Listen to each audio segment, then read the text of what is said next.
Imagine you're just scrolling around through social media and see some outrageous claim, seemingly about a world-renowned amusement park closing its doors for good, or that passengers are left stranded for hours upside down on a ride. Okay, come to think of it, not that many people my age actually follow that kind of news on their social media, so imagine your family calling you about the previous stretchings of the truth. These clickbait media tactics about parks closing for the season and other impossible scenarios are used just to get people on their site, and it's even gotten me in the past before.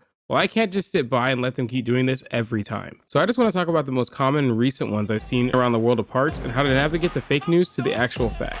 My name is Avery, and this is United Coasters. This whole subject is focused on social media and its coverage of amusement parks. That's because if national news is covering the events of a theme park, that should automatically fall into that truth category. Not that much to stretch on amusement parks when it comes to national TV. So for social media, I want to focus on two main topics, starting with the aforementioned park shutdowns. There is a reasonable list of why a park would prematurely close on a regular operation day, and that's primarily due to weather. I even witnessed this a handful of times when I worked at a park. Despite its season of being open every single day, if Mother Nature has other plans, we just have to wait for it to pass. It's rare in Texas, but pretty common for parks in the north like Kennywood or Cedar Point for heavy snow, and the east coast like Disney World, Carowinds, and Busch Gardens Tampa where tropical storms and hurricanes are prevalent. I'm okay when the news reports this, what's really happening, but when I see articles like this, it furiously irritates me. If you read the article, it actually talks about the closing of Top Thrill 2, not the entire park. Articles written with clickbaity titles like these are why coaster journalism is underappreciated and puts the amusement world in a bad light. And it doesn't just stop there, because another misleading topic for parks are riders being stuck on attractions. Sometimes these claims are relevant. I mean, just recently, riders were stuck in midair on Soul Spin, a top scam by Dutch manufacturer Mondial at Knott's Berry Farm. This flat ride had riders stuck on its gondolas for over 2 hours before being rescued via crane. Incidents like these are rare and get more media coverage because of it. I'm talking about when riders get stuck on a coaster for like a couple of minutes. For example, this recent article about my home park, which is the reason I'm making this entire video, talks about people being stuck on Iron Rattler. I'm sorry, not stuck, stranded. But for starters, that's not even Iron Rattler in the picture. That's Boomerang. This is Iron Rattler. Later in the article, it does talk about Boomerang stopping too, but if you're going to put Iron Rattler in the title and the byline, at least put a picture of it too. And there's a major difference between being stuck on a lit hill or block break, as the title was alluding to, saying that it abruptly stopped, than a coaster valleying at the bottom of a hill. Another article like this was written about Radiator Springs Racers at Disneyland, where the title suggests that the riders were locked overnight, desperate for help.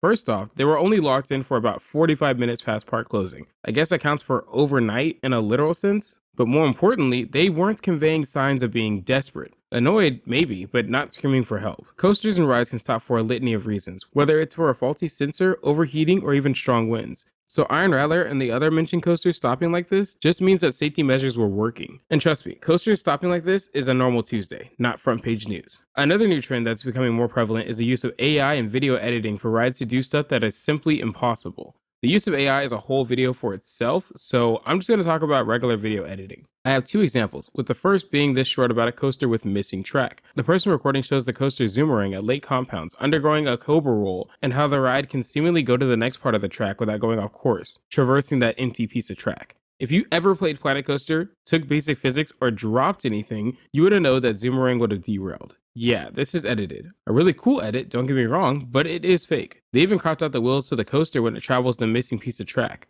By now, most people can see that this video is fake and made for views, but a lot of people fell for it initially. One that still has people falling for it to this day is the infamous gyro drop. This shows the tower ride doing the most as it rises and drops riders indiscriminately on bungees before spinning at a high rate. Again, anyone who would take longer than 2 seconds of looking should decipher that this ride isn't real. And if my common sense talking doesn't do that much convincing, then I recommend watching Captain Disillusion's analysis on this exact ride. Just make sure to subscribe to my channel before checking out and subscribing to his too. That cool? I'm trying to get across that these clickbait tactics overdo it on the amusement parks are dangerous thing, and also try to make coaster accidents seem like an action piece rather than a serious issue. Like I've said, coaster accidents do happen. Just recently, news outlets were reporting in Arizona's Castles and Coasters about a man aboard the two-timing inverting coaster Desert Storm on how he was climbing down the Litz Hill catwalk after his seat opened up during the ascent. This was a serious event that could have ended badly if not for his quick thinking. So instead of putting that actual picture down of the coaster, they like to put down pictures like this, or this. In addition to that, the articles go on to talk about that same coaster valleying 3 years ago. Albeit the margin of error for coaster accidents can be catastrophic, the fact that they have to go 3 years back to talk about another incident justifies that coaster scares and accidents aren't that common. thankfully. So after seeing all that, you're probably wondering, how can one navigate to finding the truth about their favorite parks and rides? And the answer is for you to find that research yourselves. Whether that be the news, people who are well in tune with the coaster world like me and other park channels, or official reports on the aftermath of incidents. Another great resource is the parks themselves, but that can also be a hit or miss. Even park notices can sometimes stretch the truth, like we've seen with coaster opening delays, or flat out not give information at all, like the abrupt closing and removal of King Ka. With that in mind, I'm not saying that the theme park community is going to be 100% correct. What I'm getting across is that doing your own research and using channels like mine are a good source to get you to that correct answer. At least with me, I'll be upfront when I define something as truthful or just speculation. If you stayed around this long and want to add to this discussion, don't be afraid to leave a comment right after liking and subscribing. Lastly, I just want to say thank you for watching, and remember, stay united.